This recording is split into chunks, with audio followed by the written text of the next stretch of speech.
Salut Sophie! Salut Florian! Et bonjour à tous, bonjour à toutes et bienvenue dans ce nouvel épisode du Courrier de la Sterne. Et aujourd'hui, on vous reparle de vent avec une nouvelle étude sur les albatros cette fois-ci. La dernière fois, c'était le pétrel et vous allez très vite comprendre pourquoi je fais l'association des deux.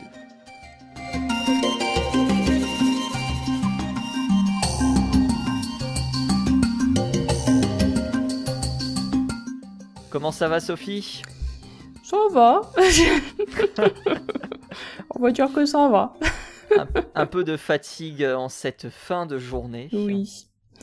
Un poil. Et puis en plus, on a eu une super averse de grêle hier. C'était... Enfin, une averse. Une mini-tempête, quoi, à ce niveau-là. Donc, c'était... Oh, c'était intéressant. Pour comme d'habitude. C'est assez soudain et ça tape dur. On avait des gros grêlons quand même. Oh, je ne te le fais pas dire. D'ailleurs, pour la petite histoire, sachez qu'on décale l'épisode d'une petite journée. On n'a pas pu enregistrer hier, justement, à cause de cette avarie. J'espère qu'il n'y a pas eu trop de dégâts, quand même. Il y a eu quelques problèmes. Alors, visiblement, on n'était pas les seuls, parce que là, aujourd'hui, j'ai discuté avec d'autres personnes qui m'ont dit, ouais, le réseau, il est pas top aujourd'hui. Et clairement, depuis hier, il y a eu quelques soucis à droite et à gauche à cause de ça. Donc faut le temps que ce soit réparé, mais normalement, si tout va bien ce soir, ça devrait tenir. Voilà. Et ça tombe bien parce que moi je vais parler météo avec les albatros. Toi, tu nous parles de quoi, Sophie, ce soir? Bah moi je vais parler phylogénie pour changer. Et je vais parler de quelques espèces fossiles. Voilà. Incroyable. Mais avant de parler de tout ça, on va parler de la rétro piou piou. Ça y est, on utilise le terme maintenant, c'est obligatoire. Ouais. La rétro piou piou, est-ce que tu veux commencer, Sophie? Eh ben pourquoi pas, écoute. Moi je vais vous parler des aras. Et alors, chez les aras, il y a un truc intéressant qui se passe, c'est-à-dire que, contrairement à vos parents qui vont vous dire « Mais non, on n'a pas de préféré parmi les enfants, hein, quand il y a plus de un enfant », et ben chez les aras, si, il y a des préfs. Et notamment, les premiers poussins qui sortent des œufs sont clairement ceux qui sont les plus nourris et qui sont du coup les favoris des parents, et les plus jeunes, bah, ouais, ils sont là, mais c'est des remplacements, quoi. Voilà. Mais je crois que ça avait déjà été montré chez les mésanges, je crois. Puis chez les rapaces aussi, je crois que ça existe aussi, cette distinction. Bah chez les aigles notamment. De préféré, absolument. Ouais. Enfin, chez certains en tout cas, quand c'est pas le poussin lui-même qui va manger son petit frère ou sa petite sœur. Mais ouais, en l'occurrence, ça avait pas été prouvé chez les perroquets et notamment chez les aras. Et là, ça a été prouvé donc chez une espèce d'aras. Et effectivement, les parents ont leurs favoris, hélas. Hélas. Bah moi je vais parler de bycatch, un terme que tu dois connaître, Sophie, puisqu'il correspond à la capture accidentelle des oiseaux de mer. Et il y a une étude qui a été réalisée pour savoir combien d'individus étaient tués chaque année en Europe dans les eaux européennes. C'est donc une étude qui est sortie il y a quelques jours.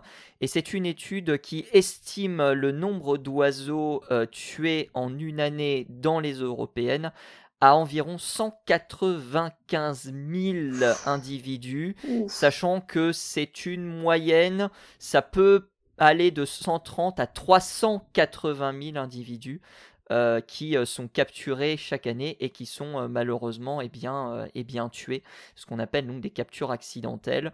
Le guillemot de Troyes, c'est l'espèce la plus touchée avec 31 000 oiseaux qui sont capturés par an. Voilà. Et la région où les prix accessoires sont les plus élevés, c'est l'Atlantique Nord-Est, avec plus de 115 000 oiseaux en moyenne qui seraient tués par an dans ces captures accidentelles. Voilà. Et on sait quel type de filet ou quel type de truc. Oui, il y avait l'étude est beaucoup plus précise. Moi, je suis pas rentré dans le détail, mais effectivement, l'étude parle de méthodes de capture qui sont beaucoup plus problématiques que d'autres. On vous mettra évidemment les liens dans la description, mais tu fais bien de le préciser. Mais voilà, j'ai essayé d'être, on va dire, concis sur cette information. Tu as raison. Moi de mon côté, on va rester sur les sciences de l'évolution aujourd'hui, c'est un thème. Et donc il y a un papier qui est sorti 1er novembre sur la comparaison entre les oiseaux et les chauves-souris, et notamment l'évolution des oiseaux et des chauves-souris et de leurs ailes. Et il semblerait que ça c'est pas exactement fait de la même manière. Alors vous le savez déjà parce qu'évidemment il n'y a pas de plumes sur une chauve-souris, donc voilà, ça part pas de la même chose. Mais surtout, il y a le fait que le patagium de la chauve-souris lie les bras et les pattes, ce qui fait que les pattes du coup n'ont pas autant de diversité que chez les oiseaux parce qu'elles ne sont pas autant libres que chez les oiseaux, vu qu'évidemment ils en ont besoin pour voler, ce qui n'est pas le cas des oiseaux. Ok. Voilà. Incroyable. As-tu une dernière petite information ou je termine moi de mon côté Eh bien, vas-y, termine. Eh bien, je termine du coup par une interview, non pas de moi. Je dis ça parce que beaucoup de gens me connaissent pour mes qualités d'intervieweur, entre guillemets, mais une interview de Paul Bonfils du côté de chez Ornithomédia. Pourquoi je vous en parle? Eh bien, tout simplement parce qu'il a sorti le guide expert des oiseaux de Nouvelle-Calédonie, Grande Terre, île Loyauté et archipel éloigné, c'est le nom complet du livre. Donc, il y a toute une interview pour retrouver ce tout premier guide photographique de l'avifaune de Kanaki, et donc toute une interview à retrouver sur le site Ornithomédia, et bien évidemment l'ouvrage qui lui est à retrouver aux éditions Biotop. Oh, top. Voilà. Eh mais super. Mais oui, fantastique. Un peu de lecture. Et oui, on va rester du côté des îles. Je vais commencer du coup, Sophie, par parler donc d'albatros. Et j'ai fait mon introduction sur le pétrel des Désertas, puisque l'une des, on va dire, informations les plus cool qu'on ait trouvées cette année pour l'instant dans le courrier de la Sterne, c'est cette étude qui parlait justement de ces oiseaux qui fonçaient dans les ouragans pour récupérer leur nourriture. Oui.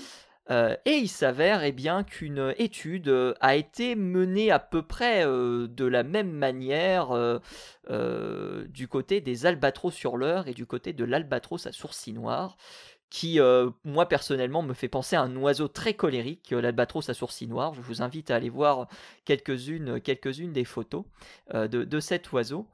Et donc l'objectif, c'était de savoir si l'environnement climatique, on va dire agité, pouvait être un problème pour récupérer la nourriture. Donc ce qu'ils ont fait, c'est qu'ils ont comparé divers éléments, vitesse du vent, précipitation, l'heure de la journée et la clarté de l'eau, qui va finalement avec la vitesse du vent et les précipitations. Et on se retrouve du côté de l'île Bird, qu'on avait déjà évoqué, Sophie, puisqu'on a parlé du Gigis, ou du Gigis, ou du Gigis, et j'avais déjà fait cette blague. De ce truc-là, voilà, très bien. Exactement. Donc au total, ce sont 33 albatros hurleurs et 48 albatros à sourcils noirs qui ont été traqués avec des GPS et des enregistreurs d'immersion. Et respectivement 19 et 7 individus avec des enregistreurs de température de l'estomac, pour voir si effectivement les oiseaux se nourrissaient à ces périodes-là. Alors je ne sais pas comment fonctionne, j'ai essayé de trouver quelques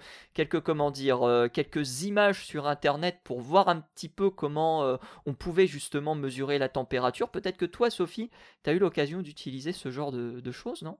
Ah non, moi je vois ça en extérieur, mais j'imagine peut-être une sorte de sonde. J'imaginais ça, mais ça me paraît quand même bien handicapant pour l'oiseau, en fait.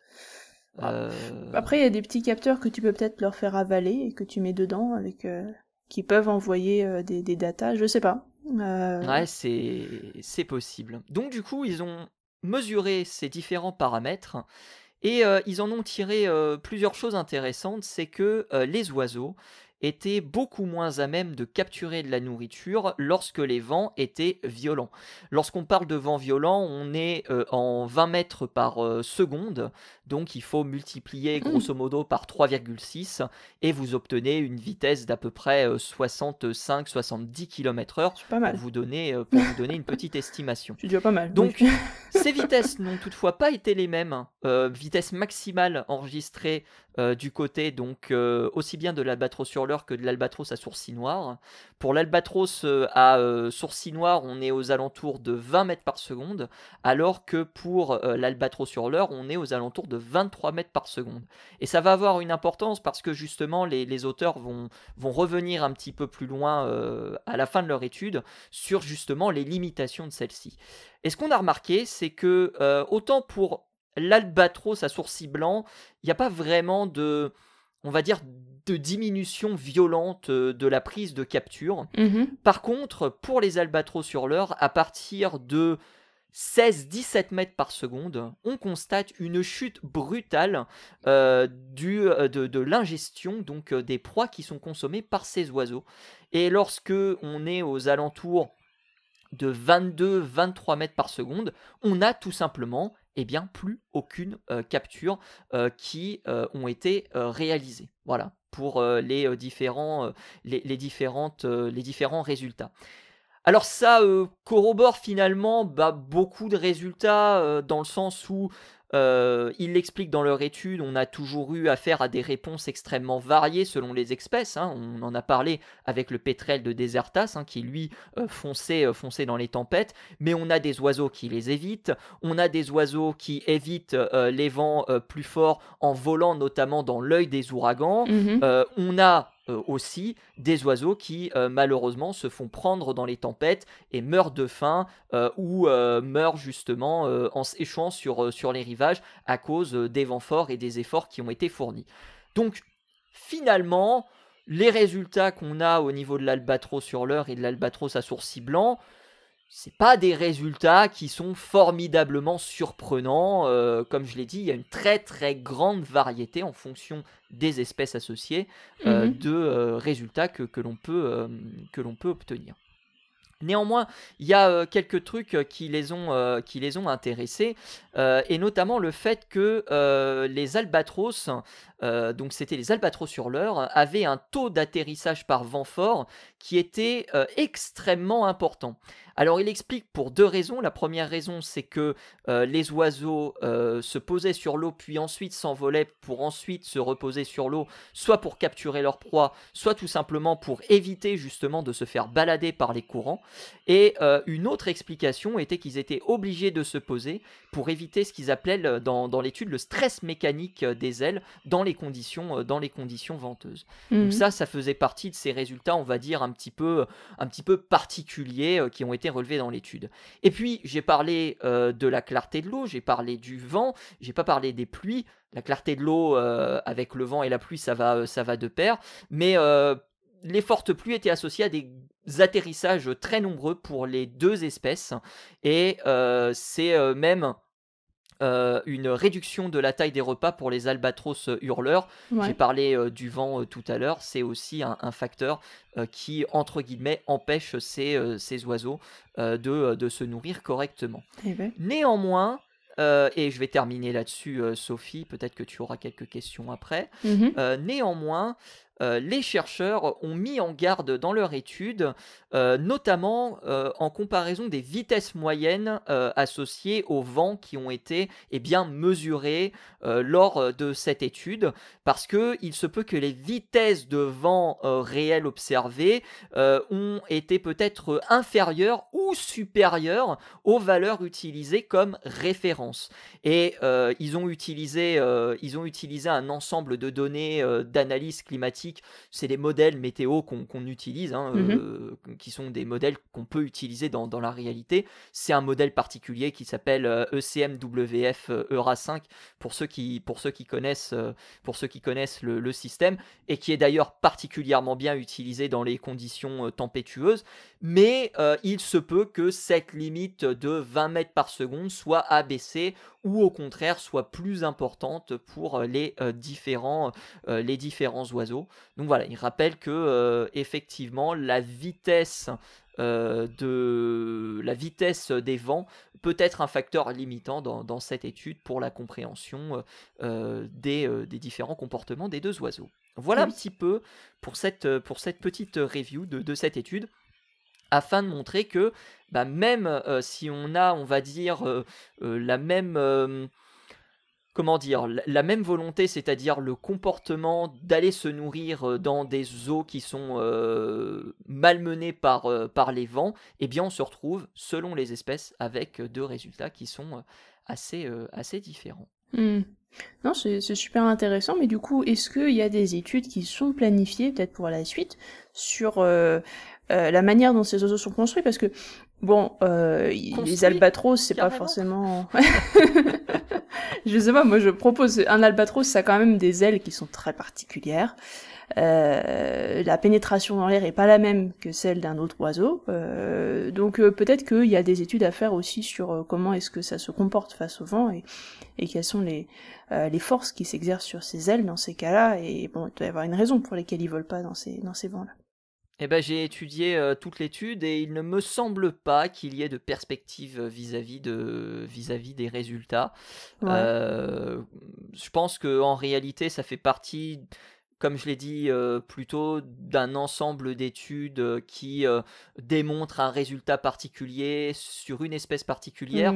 Néanmoins, et tu fais bien de le préciser, ils sont revenus sur la méthode de capture de ces oiseaux, qui est en gros de se laisser tomber sur la proie à la surface avec un vol plané qui est bas.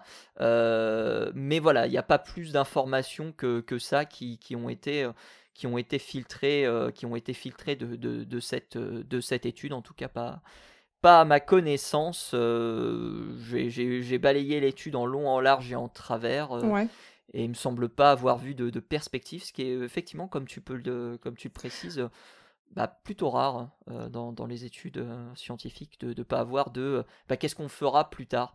Mais le simple fait qu'ils mettent en garde justement dans leur étude certains points fait peut-être aussi penser que c'est peut-être une étude qui sera amenée à être refaite dans d'autres conditions, avec peut-être d'autres paramètres à mesurer. Donc voilà, ça peut être aussi une des raisons de pourquoi ils sont parvenus plus en détail là-dessus. Puis comme tu l'as noté aussi, ça doit être un peu casse-pied d'avoir un capteur dans l'estomac ou autre part sur le corps, parce qu'il n'y en a pas qu'un seul là pour le coup sur ces oiseaux-là. C'est ça. Et ça doit les empêcher d'une certaine manière. Alors c'est peut-être pas forcément complètement un empêchement total, mais ça doit quand même limiter notablement leur champ d'action et les actions qu'ils sont capables de faire. C'est pour ça que moi je m'interrogeais sur cet enregistreur de température d'estomac, parce que je me suis dit qu'est-ce que ça peut être, parce que c'est assez particulier, quoi. Je m'attendais à un truc tout petit, mais quand je suis allé voir sur internet, on trouvait vraiment des trucs qui étaient gigantesques, et je me suis dit mais l'oiseau, s'il a ça dans le bec, il peut plus mourir, quoi. C'est pas possible. Ça rentre pas. Donc non, ça rentre pas. Il n'y a pas de photos ou de vidéos qui montrent justement quels systèmes ont été utilisés. Donc, Et ils n'ont pas précisé dans l'étude, dans le matériel et méthode? Non, ils n'ont pas précisé non plus dans le matériel et dans la méthodologie ce qui a été utilisé comme système. D'accord. Bon écoute, c'est intéressant, mais ouais, effectivement, on attend la suite maintenant. C'est ça, on attend la suite, et évidemment on vous mettra tout ça dans la description. C'est une étude réalisée par Jamie Darby et son équipe en date du 1er novembre 2024.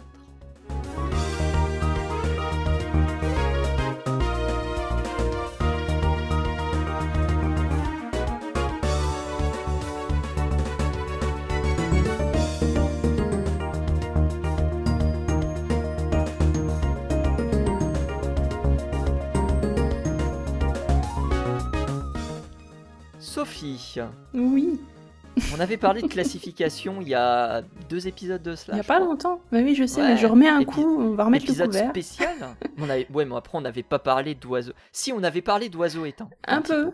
On avait parlé d'oiseaux éteints, ou du moins on passe de le devenir, et puis d'espèces. Cela dit, j'avais déjà vu un papiie comme ça. On part en Équateur, non, ou quelque chose comme ça? Non, pas exactement. Non. Pas du tout. On part un peu partout en fait. Partons. Voilà, on va être mondial aujourd'hui.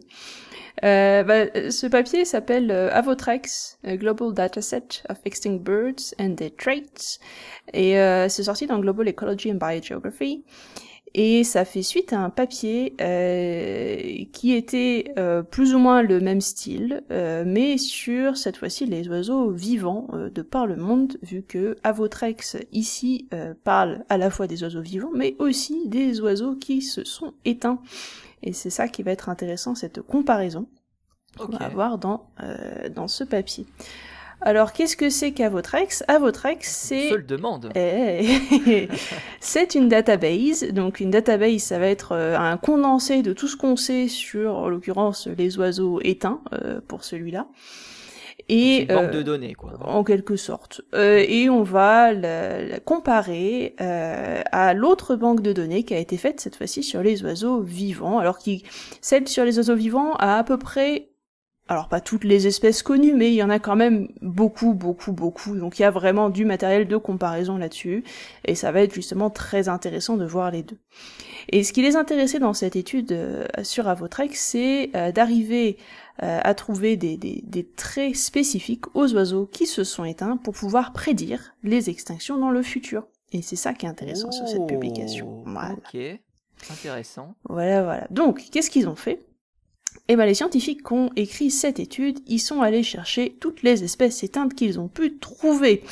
Donc, évidemment, des restes paléontologiques, mais aussi des restes momifiés. On a parlé des Moas il n'y a pas si longtemps, donc c'est rentré dans l'étude aussi, par exemple.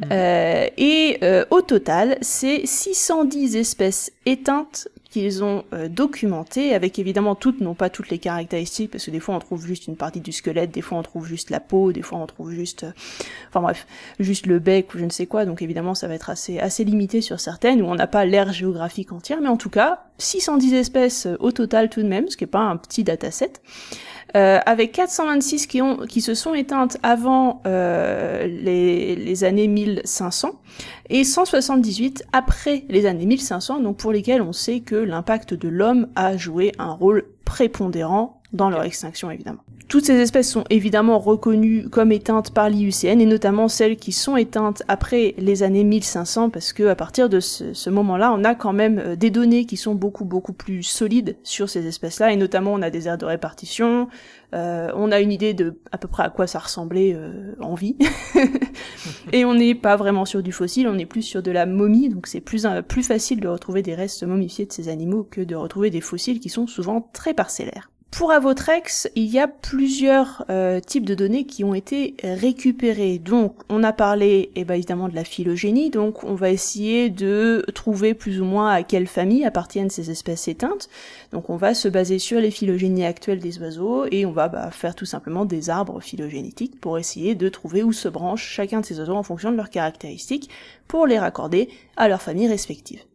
Ensuite, à partir de là, on va aussi avoir des données sur leur morphologie, donc leur anatomie évidemment, la morphologie externe, si on l'a, par exemple la taille des ailes, la taille des tibias, voir s'ils ont des grandes pattes ou pas, la longueur du bec pour voir un peu leur régime alimentaire, le poids total de l'oiseau aussi, qui était une caractéristique importante qu'ils ont notée. Alors c'est estimé, hein, évidemment, vu que quand on retrouve uniquement un squelette, on n'a pas la peau dessus, mais bon, voilà, il y a quand même des moyens d'estimer tout ça.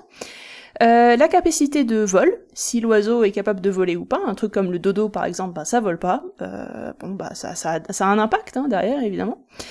Et l'aire géographique de l'animal, si on la connaît, ce qui n'est pas toujours le cas évidemment. Certains fossiles, on sait juste qu'on les a trouvés là, mais on sait pas si c'est juste sur cette petite zone-là, endémique de cette région, ou si c'était capable d'aller sur plusieurs continents, on n'en sait rien au final, quand on a juste un spécimen. Donc des fois c'est des données qui sont un petit peu parcellaires, comme on l'a dit, mais on fait avec ce qu'on a, encore une fois. Donc tout ça a été mis dans cette base de données, ça a été calculé, on a réussi donc à trouver les parents les plus récents pour chacune de ces espèces pour arriver à trouver leur famille auxquelles ils se rattachent grâce aux phylogénies modernes. Et à partir de là, on a essayé de voir s'il y avait des corrélations entre la morphologie de ces oiseaux, leur capacité au vol, l'aire géographique sur laquelle ils se trouvaient, et le fait qu'ils se soient éteints. Est-ce que tous ces oiseaux qui se sont éteints ont des caractéristiques en commun ? Alors, ça va sembler assez logique, mais il fallait encore une fois le prouver avec des données et avec des statistiques, ça marche toujours mieux, que les oiseaux qui ne volent pas, leur capacité de survie face à l'homme sont très limitées. Des choses comme le dodo, voilà. Quelle surprise. Quelle surprise, on sait tous où ça les a menés, on connaît le kakapo aussi de nos jours, qui a aussi quelques soucis, heureusement il n'est pas éteint encore, touchons du bois. On espère qu'il s'éteindra pas. Ouais. On espère.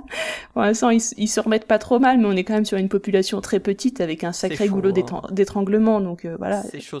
Tout peut se produire. Il suffit qu'il y ait un parasite, une bactérie, un machin qui arrive et toute la population y passe. Exactement. Donc voilà.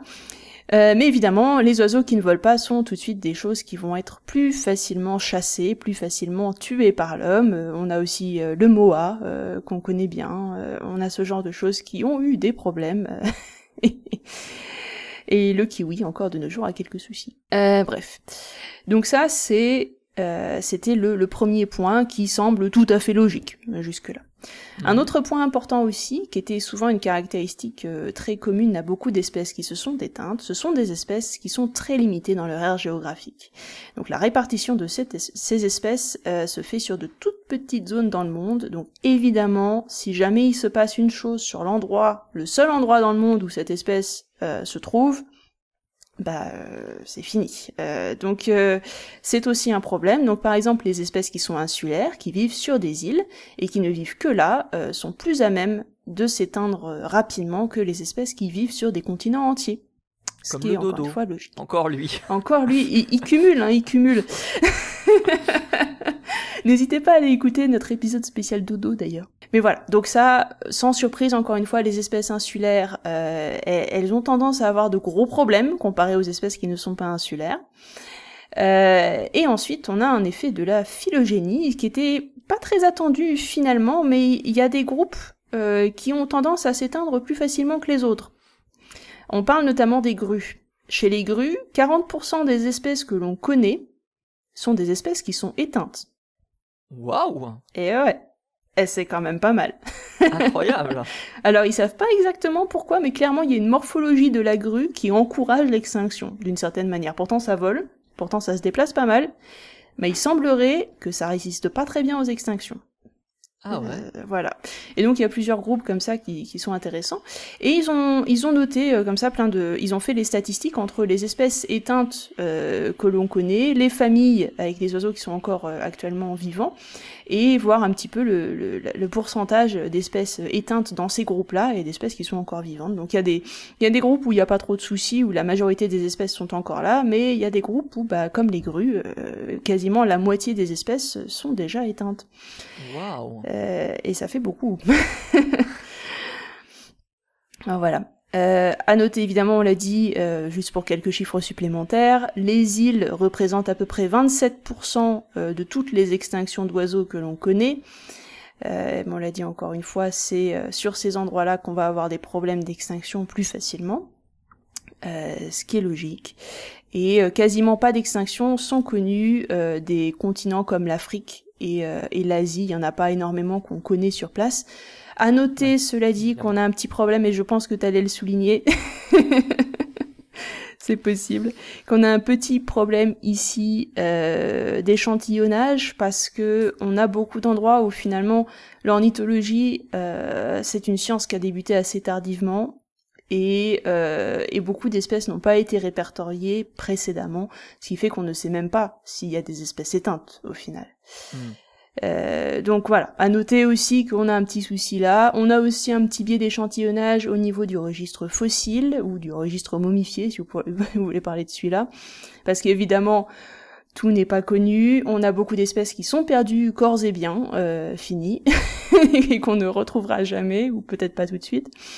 Et comme d'habitude, le registre fossile est très parcellaire, on l'a dit au début, et il y a des espèces qui manquent, beaucoup d'espèces qui manquent. Voilà.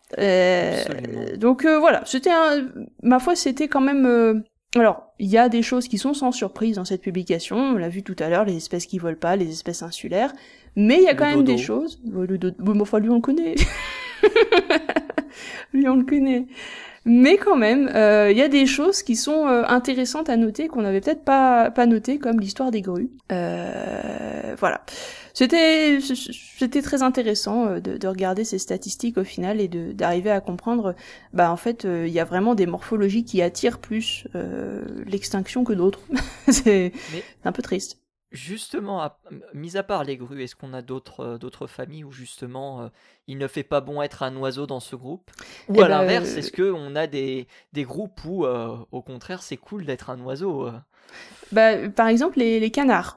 On a 22% des canards qui sont éteints, en fonction de cette banque de données évidemment. 22% des espèces de canards que l'on connaît sont des espèces éteintes. Voilà. Et chez les colombiformes, alors le dodo en fait partie, notez. 12% des colombiformes sont éteints, que l'on connaît actuellement. Voilà. Okay. Et c'est à peu près les familles qui sont les plus connues. Après, on a évidemment les aepyornithiformes qu'on connaît, les gastornithiformes, ce genre de choses. Que vous avez les oiseaux éléphants, par exemple, vous avez les moas, ce genre de choses qui sont des familles à part entière et qui sont éteintes complètement pour le coup. Mais bon, celle-là, c'est un peu une histoire différente. Mais pour les familles actuelles, voilà. Et des espèces où justement il y a quasiment pas d'espèces qui ont été retrouvées éteintes? Alors il ne précise pas beaucoup. Ah bah voilà. Alors attends. Biais scientifique. Je regarde vite fait. Chez les passeriformes, il y en a beaucoup qui sont éteintes, mais là encore on a un biais. C'est-à-dire que les passeriformes, c'est quand même le groupe qui contient le plus d'espèces de nos jours. Évidemment. Donc ce qu'il faudrait faire, c'est arriver à tempérer un petit peu tout ça en fonction du nombre d'animaux dans cette famille, comparé au nombre d'animaux dans les autres familles, ce qu'ils n'ont pas fait, ce que je regrette un petit peu d'ailleurs.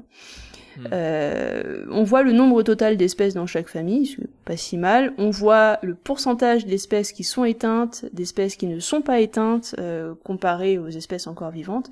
Mais on ne compare pas famille contre famille. Quelle famille finalement on a le plus sous le moins. Alors il y a quelques exemples, mais voilà, j'ai pas de chiffres un peu plus intéressants à te donner malheureusement. C'est pas très très grave. Merci beaucoup en tout cas Sophie pour cette étude. Moi je rajouterais quelque chose. J'ai été tombé sur un article donc de comment dire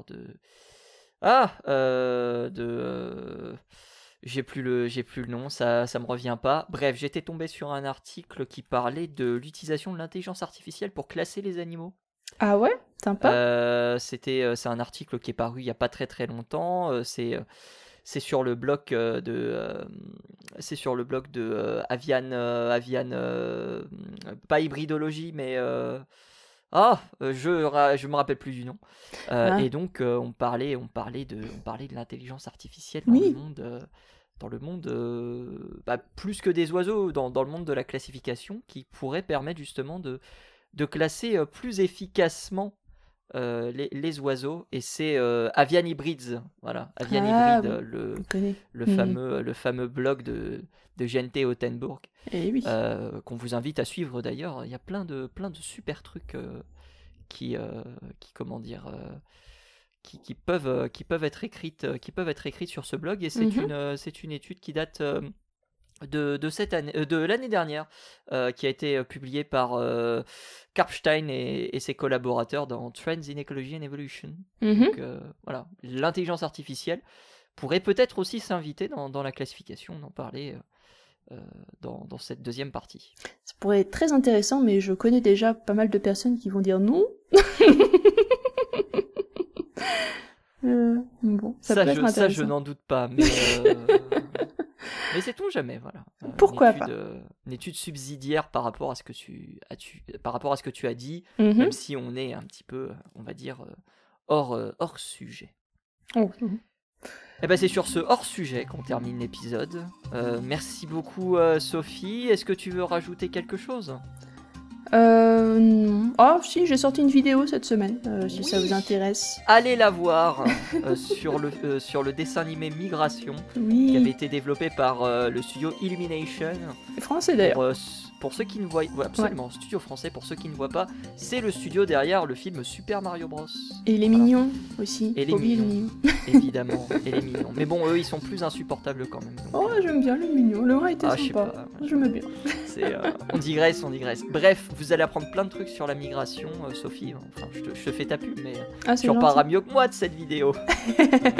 Oui, c'est sur le film Migration, que j'ai bien aimé d'ailleurs, avec 6 points points ornithologiques à noter, qui sont développés dans le film et que, ma foi, qui sont une bonne base de réflexion pour parler un petit peu d'ornitho. Voilà, donc venez voir si ça vous tente.